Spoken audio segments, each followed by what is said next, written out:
Cape Town. I'm a brand new consultant in the CSI space. I come from the non-profit sector, and I'm most concerned and most interested in the disconnect between the non-profit and the corporate sectors.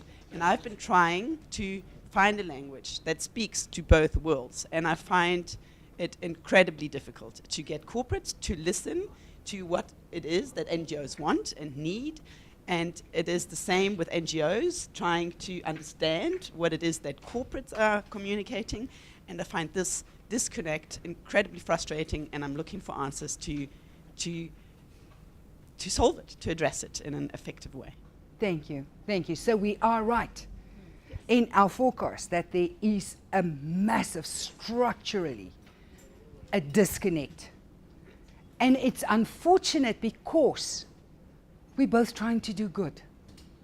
That is so unfortunate that we have got the same objective, but we're not speaking the same language. So thank you for that. Anybody else? Please do. Thank you, my friend. Hi everyone, I'm Teresa. I've actually done a little bit of work with Rihanna earlier this year. I just wanted to support your point. There is a disconnect, but I would say it's not necessarily a new thing. I think it's always been there.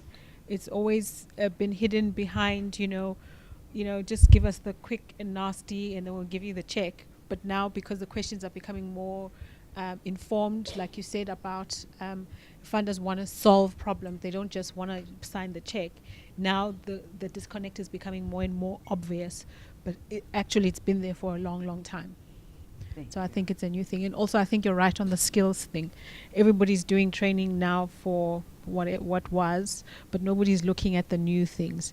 There's a lot of computer training programs out there that teach people how to use Word and Excel and so on, but none of them teach any of the young people how to use social media, how to code, how to actually function in the world using the technology.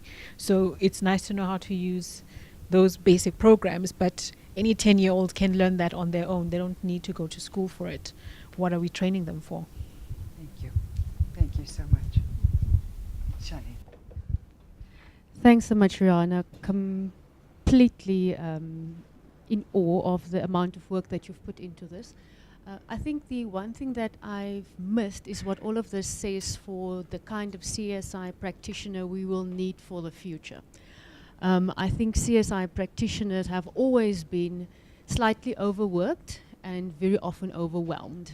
And that is maybe part of the problem why we are experiencing this disconnect, because just from too many stakeholders you are expected to do too many things with just too little.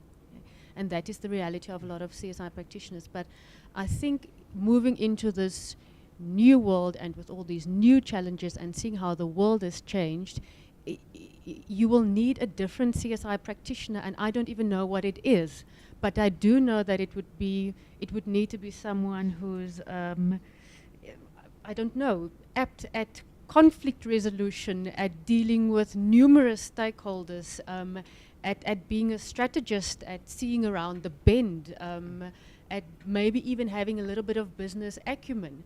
So I don't know what this thing is that we're looking for, but it's definitely not the let's take the best volunteer champion, the most passionate do-gooder, and make that person the CSI manager. That's not going to work anymore.